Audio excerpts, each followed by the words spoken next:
Hello बच्चों, आज हम टेंस पढ़ेंगे और टेंस भी उस हिसाब से पढ़ेंगे जिन बच्चों को टेंस के बारे में का खा गा भी नहीं मालूम, वो भी टेंस सीख जाएंगे। बिल्कुल बेसिक स्तर से अपन टेंस की शुरुआत करने जा रहे हैं। ठीक है बच्चों, तो ध्यान से देखेंगे।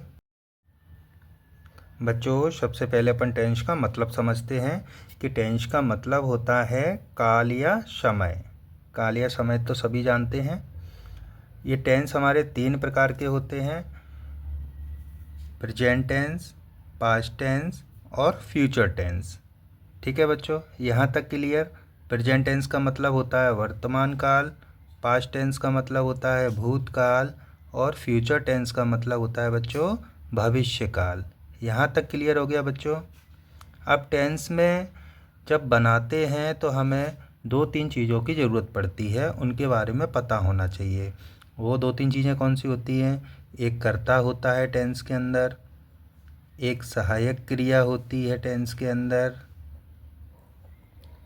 और एक क्रिया होती है बच्चों। इनके बारे में अपने को पता होना चाहिए। जो बच्चे टेंस को बिल्कुल पहली बार पढ़ रहे हैं, पहली बार सुन रहे हैं, वो बिल्कुल भी चिंता ना करें। इन सब चीज़ों के बारे में अपन थोड़ा थोड़ा समझेंगे और इन चीज़ों को क्लियर भी करेंगे। तो कर्ता क्या होते हैं? कर्ता का मतलब होता है कि काम को करने वाला। कर्ता क्या होता है बच्चों? जो काम करता है वो कर्ता होता है, यानी जो सेंटेंस में जो प्रमुख है, मेन जो व्यक्ति है, उसको अपन कर्ता कहते हैं।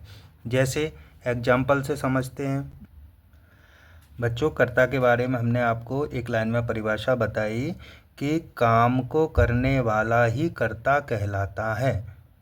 कर्ता की परिभाषा क्या दे सकते हैं अपन कि काम को करने वाला ही कर्ता कहलाता है। जैसे देखो कि सेंटेंस लिखा है नीचे, वह पढ़ता है, यानी कि इस सेंटेंस में जो काम हो रहा है पढ़ने का, वह कौन कर रहा है? वह पढ़ता है। यानी पढ़ने का काम कौन कर रहा है? वह। तो वह अपना करता है। दूसरा सेंटेंस देखो, राम खेलता है, यानी कि इस सेंटेंस में जो काम हो रहा है खेलने का, वो कौन कर रहा है? राम कर रहा है। तो राम क्या है? कर्ता। नीचे वाला सेंटेंस देखो, पिताजी मुझे पीटते हैं, यानी कि इस सेंटेंस में काम क्या हो रहा है बच्चों? पीटने का काम हो रहा है। तो जो पीटने का काम है वो कर कौन रहा है? पिताजी। तो पिताजी क्या है? हमारे कर्ता हैं। अगला एग्जाम्पल देखो, शिक्षक हमें पढ़ाते हैं। इस सेंटेंस में काम क्या हो रहा है? पढ़ाने का काम हो रहा है, लेकिन ये पढ़ाने का काम कौन कर रहा है?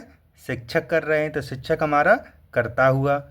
नीचे वाला वाक्य देखो, लड़के खेलते हैं, यानी इस सेंटेंस में काम क्या हो रहा है? खेलने का काम हो रहा है, और इस काम को कर कौन रहा है? लड़के कर रहे हैं। तो लड़के क्या है? हमारा कर्ता है। यहाँ तक क्लियर हो गया बच्चों? आपने को कर्ता पहचानने में कोई दिक्कत आएगी क्या? नहीं आएगी। अच्छा बच्चों, तो कर्ता पहचानने में कोई दिक्कत आएगी क्या?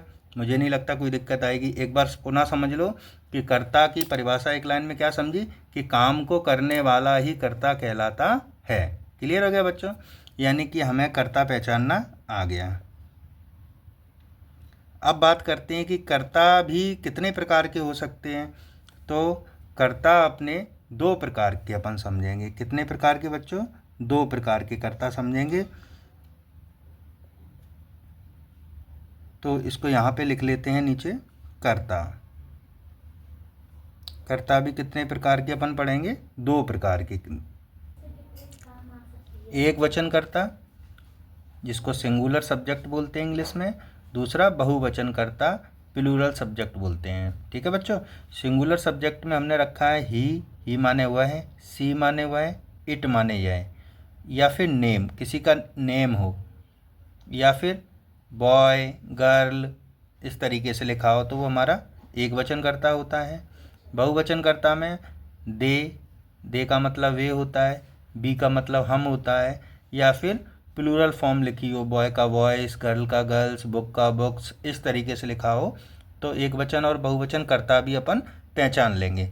तो बच्चों, अभी तक अपन ने सीखा कि कर्ता क्या होता है और कर्ता के प्रकार अपन ने देख लिए। क्लियर है बच्चों?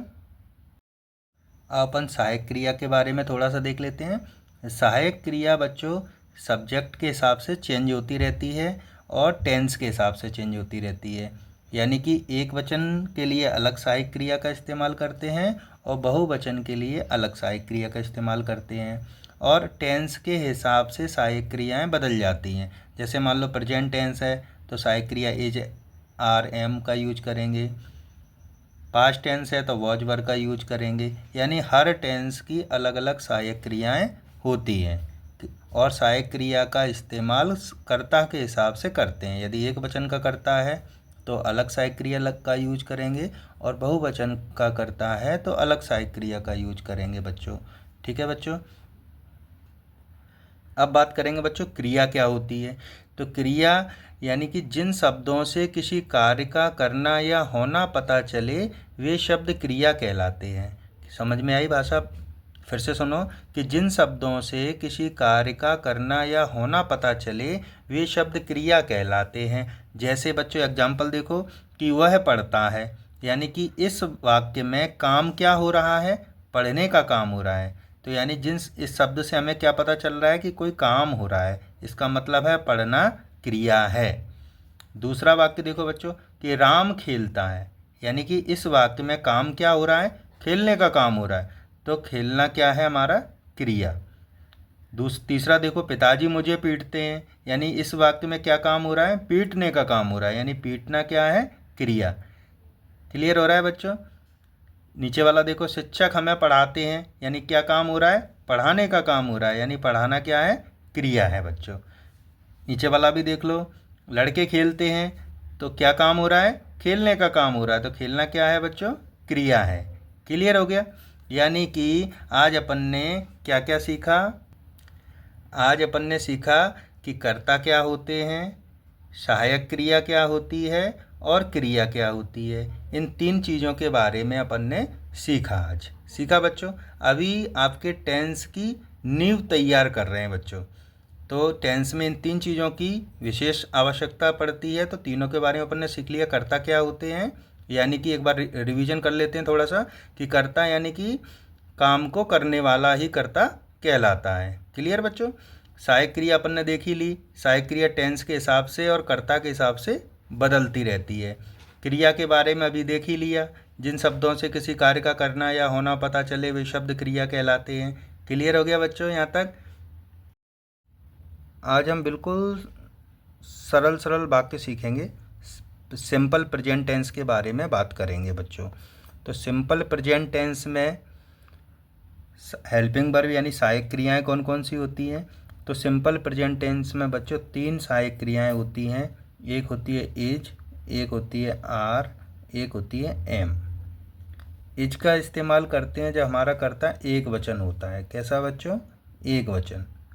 और जब बहुवचन कर्ता होता है तो वहाँ पे हम बहुवचन इंग्लिश में बोलेंगे प्लूरल सब्जेक्ट होता है, तो हम आर हेल्पिंग वर्ब का यूज करते हैं।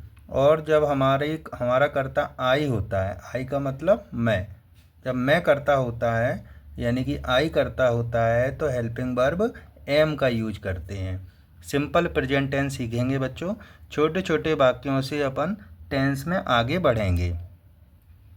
तो सिंपल प्रेजेंट टेंस में हेल्पिंग वर्ब समझ में आ गई बच्चों। तीन हेल्पिंग वर्ब है इज, आर, एम। ठीक है बच्चों।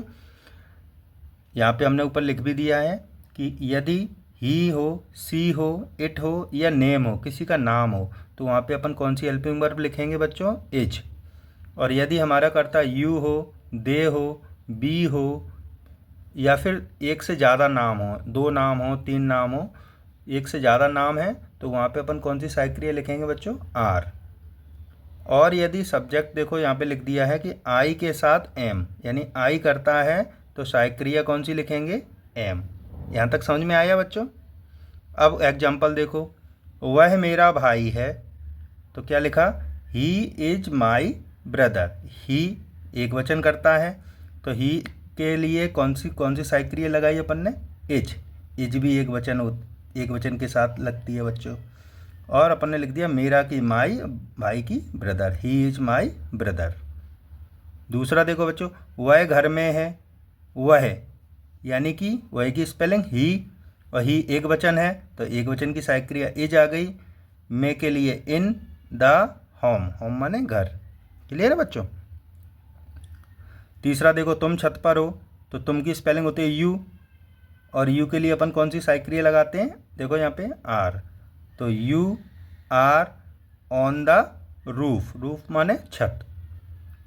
अगला देखो, मैं दुकान में हूँ, मैं की इंग्लिश क्या होती है, आई, और आई के साथ सहायक क्रिया कौन सी लगानी है, एम, तो आई एम, मैं के लिए लगाया इन द शॉप माने दुकान। क्लियर हो रहा है बच्चों। अगला देखो, मैं डॉक्टर हूँ, ये वाला एग्जाम्पल आपको कमेंट में बना के देना है, ठीक है बच्चों। अगला देखो, राम और श्याम भाई हैं, और यहाँ पे देखो दो नाम आ गए, तो हमने बताया कि दो नाम हो या तीन नाम हो तो वहाँ पे सहायक क्रिया आर का इस्तेमाल करेंगे। तो लिखा है कि Ram and Shyam are brother. Clear हो गया बच्चों। अब हम देखते हैं नेगेटिव वाक्य। नेगेटिव का मतलब होता है नकारात्मक वाक्य। नकारात्मक वाक्य क्या होते हैं बच्चों, कि जिन वाक्यों में नहीं आए उसे नकारात्मक वाक्य कहते हैं। नहीं, ठीक है बच्चों।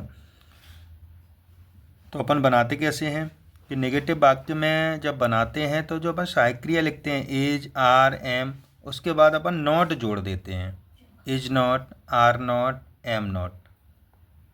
क्लियर है बच्चों। अब देखो, वह मेरा भाई नहीं है, वह मेरा भाई नहीं है, तो वह की स्पेलिंग लिखी अपन ने ही एक वचन करता है, इसलिए सहायक क्रिया लिखी एज, और एज के बाद अपन ने क्या लगा दिया, नॉट, तो ही इज नॉट, और मेरा की स्पेलिंग माई, और भाई की brother, he is not my brother. इस तरह से हमारा नेगेटिव सेंटेंस बन गया। अगला देखो, वह घर में नहीं है, वह की स्पेलिंग ही के लिए हेल्पिंग वर्ब कौन सी लगाएंगे, एज, और इसके बाद अपन ने नॉट लगा दिया, he is not in the home. Clear है बच्चों। तुम शिक्षक नहीं हो, तुम की स्पेलिंग यू, और यू के साथ अपन आर हेल्पिंग वर्ब लगाते हैं, और हेल्पिंग वर्ब के बाद अपन ने नॉट लगा दी, तो you are not teacher. Clear है बच्चों। अगला देखो, राम और श्याम गायक नहीं हैं, गायक की इंग्लिश होती है सिंगर, तो राम और की एंड, श्याम की श्याम, राम एंड श्याम। अब दो नाम है तो अपन हेल्पिंग वर्ब लगाएंगे आर, तो Ram and Shyam are not singer. Clear हो गया बच्चों। नेगेटिव के बाद बच्चों इंट्रोगेटिव वाक्य देखो कैसे बनाते हैं। इंट्रोगेटिव का मतलब होता है प्रश्नवाचक, यानी कि ऐसे वाक्य जिनमें प्रश्न पूछे जाते हैं। कैसे, जैसे क्या वह तुम्हारा भाई है, तो मैं पूछ रहा हूँ कि क्या वह तुम्हारा भाई है, तो मैं एक प्रश्न पूछ रहा हूँ बच्चों। यानी जो भी प्रश्न पूछने वाले शब्द वाक्य होते हैं उनको इंट्रोगेटिव सेंटेंस कहते हैं।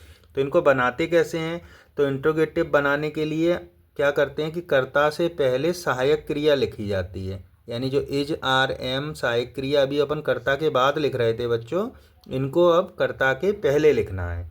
फिर सहायक क्रिया लिखने के बाद कर्ता यानी सब्जेक्ट लिखेंगे बच्चों।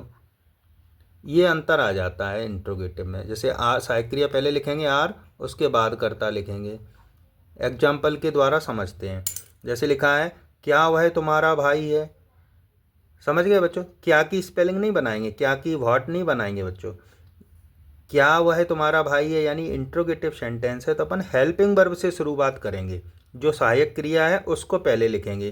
तो पहले कर्ता देख लो, कर्ता क्या है, वह की स्पेलिंग होती है ही, तो ही के लिए सहायक क्रिया कौन सी इस्तेमाल होती है, इज, तो अपन ने लिखा इज, फिर लिखा कर्ता ही, यानी इज ही और योर ब्रदर, ये हमारा इंट्रोगेटिव बन गया। अगला देखो, क्या वे खिलाड़ी हैं, क्या वे, तो वे कैसा करता है, बहुवचन करता है, प्लूरल करता है, वे की स्पेलिंग होती है दे।